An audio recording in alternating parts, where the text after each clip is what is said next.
欢迎来到新闻频道。当您订阅频道时，演员们会很高兴。杨颖与 Dior 的合约到期，迪丽热巴即将接手。Angelababy 杨颖和黄晓明两人官宣离婚差不多快1年时间了。自从两人官宣离婚以后， Angelababy 杨颖的资源肉眼可见的下降，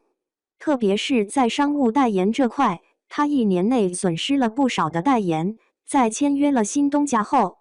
影视方面也没有起色，现在几乎是靠着跑男在撑着。而明眼的网友也能看出来，她在跑男中的地位已经没有以前那么高了，随便一个明星几乎都可以欺负她。而最近 Angelababy 杨颖的时尚资源变动也是挺大的，先是她的迪奥大使、彩妆代言人到期，然后品牌商不和她续约。紧跟着某 APP、VR 香薰代言人的资源也是掉了，一下子丢了4个时尚资源，以至于现在贵圈里面都在嘲笑她，嘲她是落毛的凤凰不如鸡，是真的越来越 flop 了。不过，有 Angelababy 杨颖的粉丝还是比较嘴硬了，还在为她各种洗的，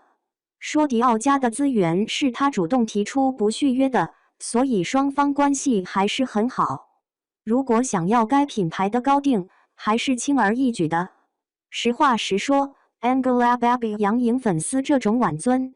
还真是有点搞笑了。就这种洗的套路，还不如不洗，躺平认潮呢。有一说一 ，Angelababy 杨颖当初能够拿下迪奥的代言，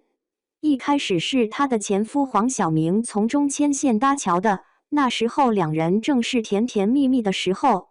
还没有离婚，黄晓明因为从某种程度上来说，算是内娱真正意义上的第一代流量男星，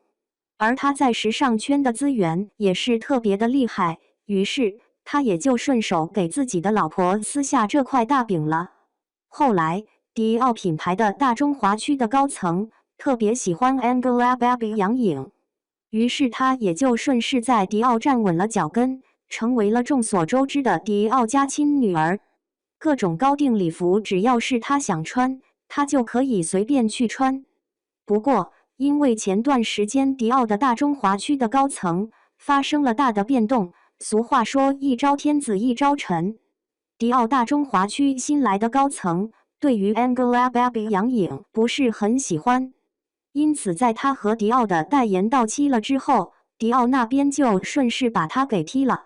目前，迪奥家为了代替 Angelababy 杨颖，新签下的艺人是迪丽热巴，而迪丽热巴这一次还是空降蓝血资源，足以见得迪奥品牌对她还是非常喜欢的。不过因为马面裙的事件，迪丽热巴现在也在被部分路人网友群嘲。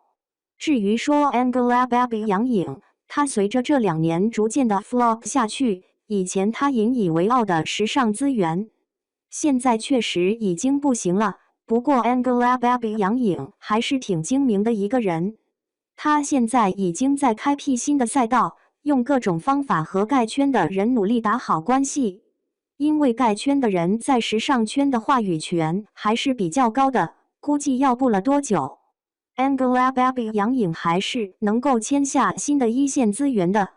说句比较中肯的话，同时这话也是很多人都无法接受的，但是又是事实存在的。娱乐圈的更新迭代几乎是日新月异，从以前的大花到85花，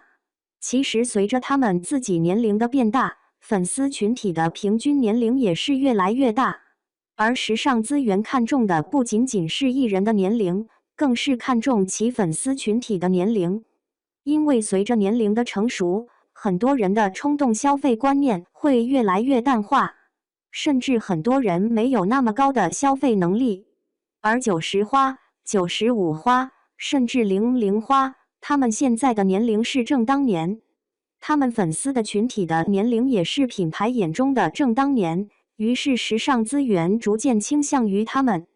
也是合情合理，更是必然。艺人明星和其粉丝也要正视自我，习惯一些事情，因为谁都会老，在什么年龄段就要习惯这个年龄段所带来的一切好与不好。不要想着一些与现实不符、异想天开的事情。